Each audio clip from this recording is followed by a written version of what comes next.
સચ્ચિદાનંદ. જય સચ્ચિદાનંદ. જય સચ્ચિદાનંદ.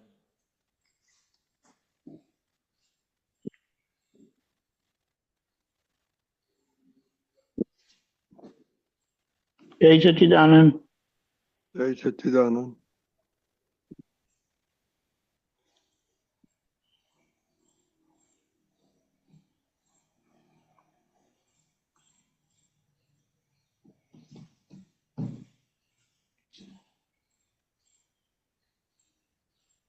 ત્રિકાળ સત્ય છે તે એક જ છે, સર્વ તત્વ જાણનાર જ્ઞાની એક જ છે. તપની મમતા તેજ કર્મ ફાંસી, મોસમ બદલતી બારમાસી હાંસી.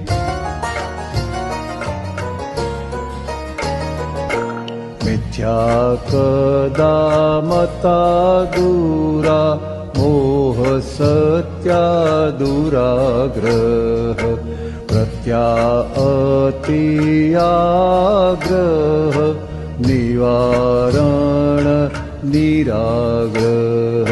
જ્ઞાન ઉપર તર્ક કરવું અતિશય જોખમ, સોનાની કટાર છે પેટ માટે જોખમ.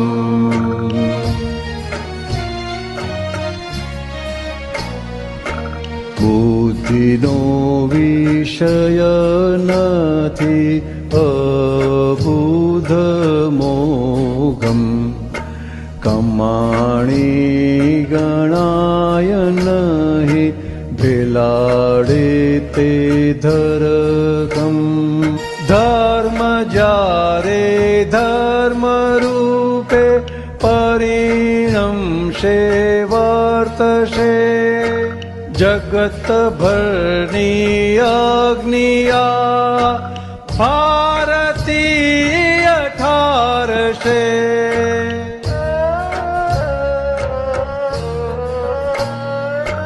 ભાવ ભક્ત ભજનિકના બેસુરા જપને તપ, સુચરણ પદયુપર કરુણા ટપક ટપ. જય સચ્ચિદાનંદ.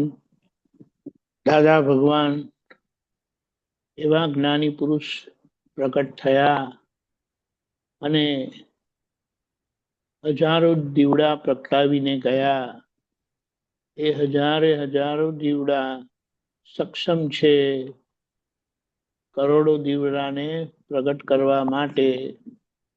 એટલે આપણે એ દાદા ભગવાનની ક્ષમતા, એ દાદા ભગવાનની પહોંચ, એ દાદા ભગવાનનું પ્રાગટ્ય આપણે સમજી શકીએ છીએ કે એ કેવા ગજબના પારસમણી આવ્યા.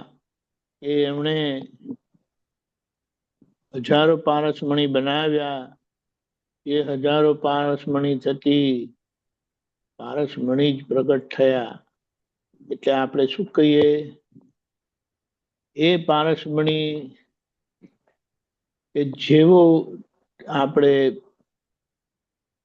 ભાવના કરીએ, પ્રાર્થના કરીએ તો તે રૂપ થઈ જવાય એવું છે. એટલે દાદાએ કીધું આ વિજ્ઞાન પ્રાપ્ત થયું છે, હવે તમારે તમારો આ પૂતગલનો ઢાંચો જે સ્વરૂપે ઢાળવો હોય તમે ઢાળી શકો છો. શક્તિ તમારી. હવે એના કરતા આગળ શું કહીએ. એટલે અહીંયા આપણે કહીએ છીએ આપને વિજ્ઞાન સ્વરૂપે પ્રાપ્ત થયું છે.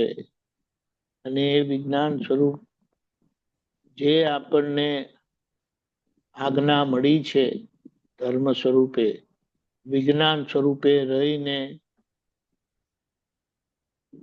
આખા જગતનું સમાધાન લાવે એવી આજ્ઞા મળી છે ધર્મ સ્વરૂપે.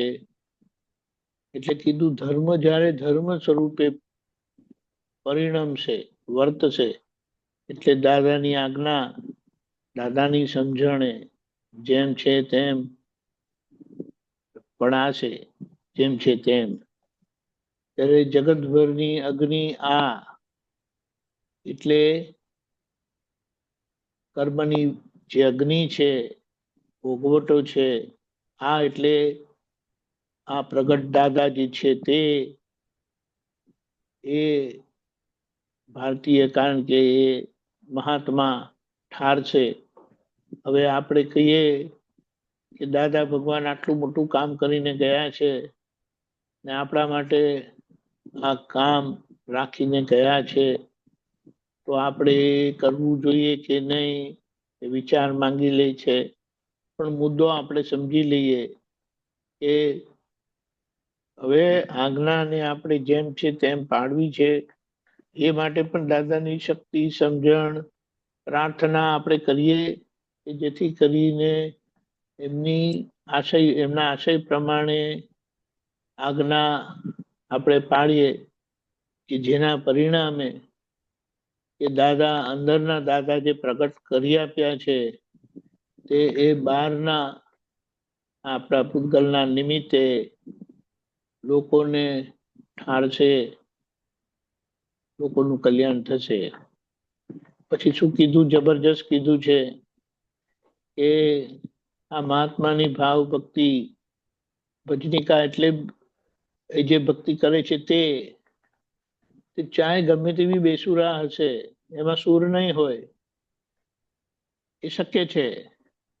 પણ આપણને જે ચરણ મળ્યું છે એ એટલું કારુણ્યમય ચરણ મળ્યું છે કે એ સુચરણના પદ ઉપર આપણે એ ભૂલોને, એ ખામીઓને સાચા હૃદયથી પ્રતિક્રમણ, પ્રત્યાખ્યાન કરીને મૂકી દીધું તો એ ખામી ગઈ જ છૂટકો. બાકી કર્મની ખામી એવી છે કે એમને એમ જાય એવી નથી. એટલે આપણે જ આપણા સૂચરણોમાં હું વિજ્ઞાન સ્વરૂપ છું રહીને એ વિધિ કરીને, પ્રાર્થના કરીને આપણે આ પૂતગલને ચોખ્ખું કરવાનું છે. એટલે કહી દીધું તમે ને તમે જ છો. હવે આ દુનિયામાં બીજું કોઈ પણ આપણને દેખાય તો આપણી બહુ મોટી ભૂલ હશે કે જેના કારણે આપણને હાથમાં આવેલો મોક્ષ, હાથમાં આવેલું સુખ જતું રહેશે. એટલે દાદાની આ સમજણથી આપણે આ જગતમાં પોતાની ઓળખાણ કરી લઈએ કે આ જે બધા ભેગા થાય છે તે હું છું. અને જ્યારે આ થયું તો જગતનું કલ્યાણ એમને એમ થઈ જશે.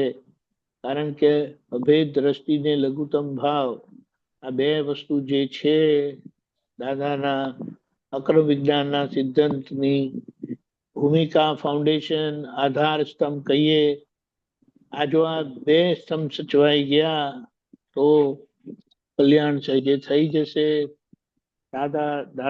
દાદાનું જ સામ્રાજ્ય ચાલશે. દાદાનું સામ્રાજ્ય એટલે કોઈ વ્યક્તિ નથી. જ્ઞાન અને સાચી સમજણ અને છેલ્લા સંસ્કાર, એનું સામ્રાજ્ય ચાલશે. દાદાએ કીધું જગતના લોકો ભારતમાં જોવા આવશે કે કેવી રીતે જીવવું, કેવી રીતે બોલવું, કેવી રીતે બેસવું, કેવી રીતે હરવું ફરવું. આ બધું આ દાદાના વિજ્ઞાન થકી આપણા મહાત્માઓની અંદર ખુલ્લું થવાનું છે. અને જગતના લોકોને એને સહજમાં લાભ થવાનો છે. આટલું મોટું કામ આપણને દાદા સોંપી ગયા છે. અને દાદાએ કીધું હું કશે ગયો નથી, તમારી અંદર જ બેઠો બેઠો તમારું માર્ગદર્શન કરીશ. એટલે એ સાચી ભક્તિ અને સાચો તાર આપણે જોડી દઈએ આપણી જ અંદર, કે જેથી કરીને આ જેટલી બાકી રહી ગયેલી ઇમ્પ્યોરિટી છે તે બધી હળહળાટ નીકળી જાય. એકબીજાની હરીફાઈમાં ન આવતા દરેક પોટેન્શિયલ એટલે કે થઈ શકે એવા સક્ષમ દાદા ભગવાન છે, માત્ર દાદા ભગવાન છે.